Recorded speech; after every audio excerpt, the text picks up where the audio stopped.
Alors, bonjour à tous. Merci d'avoir accepté notre invitation, Monsieur le Premier ministre. Je suis devant vous aujourd'hui pour vous annoncer mon départ de la vie politique. Après 13 ans de travail comme député et 8 ans comme ministre, j'estime qu'il est temps de passer le flambeau. Il n'y a jamais de bon moment pour quitter cette fonction, mais à 43 ans, je souhaite que le mot liberté ait encore tout son sens. Depuis l'âge de 30 ans, je donne le meilleur de moi-même pour les citoyennes et les citoyens du comté de Bonaventure, de même que pour la population de la Gaspésie des Îles-de-la-Madeleine. Avec mon expérience à la mairie de mon village natal, c'est-à-dire Maria, dans la ville des Chaleurs, ce sont 16 années de ma vie que j'ai dédiées au service du public. Aujourd'hui, j'ai envie de relever de nouveaux défis. La vie politique, comme vous le savez, est une vie exigeante, commande de nombreux sacrifices. Après toutes ces années à faire la route entre le comté et Québec, j'aspire un peu plus de stabilité.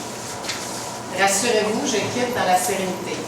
Cette décision n'est pas improvisée. Elle est le résultat d'une très longue réflexion. Je quitte avec le sentiment de devoir accompli, satisfaite de tout ce que j'ai réalisé au fil des années.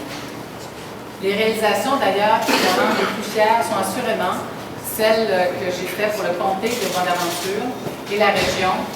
Depuis que notre gouvernement se préoccupe, répond aux besoins des citoyens sur le plan économique, on a réussi à faire mentir toutes les statistiques les plus défaitistes. Alors, les taux d'activité, les taux d'emploi ont toujours été en croissance depuis plusieurs années.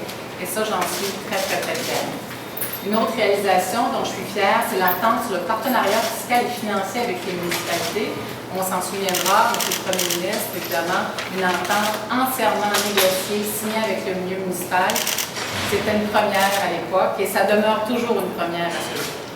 La nouvelle politique nationale de la ruralité aussi, toute la préoccupation, toute l'attention que le gouvernement a choisi de porter à l'avenir des villages du Québec.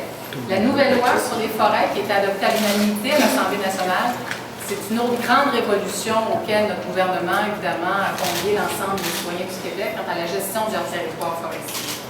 Plus récemment, l'entente avec le gouvernement fédéral sur O'Darry, que nous avons annoncé 2 jours avant le déclenchement de l'élection fédérale, grâce à la collaboration de notre ami Christian Paradis, et finalement, évidemment, le plan Nord. Jamais, vous en doutez bien, jamais je n'aurais pu relever ces défis sans la confiance d'une personne qui m'est très chère, c'est-à-dire le Premier ministre.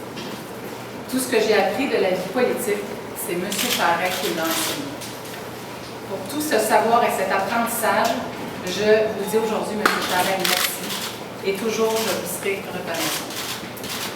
Il est difficile de sceller 13 ans d'une vie professionnelle aussi active et intense en quelques mots. Cependant, jamais cette belle aventure n'aurait été possible sans la confiance des électeurs du comté de Bonaventure. Nous avons appris à nous connaître et moi, j'ai appris à les aimer. Les militants, quant à eux, sont devenus ma seconde famille.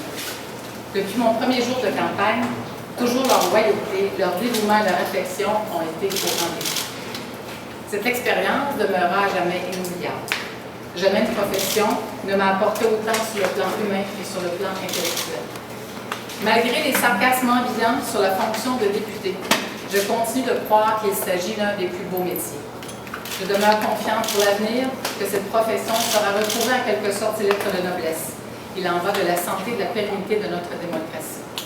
En terminant, je souhaiterais remercier mes collègues du caucus, un caucus absolument extraordinaire, formidable, pour lequel j'ai toujours nourri un profond respect.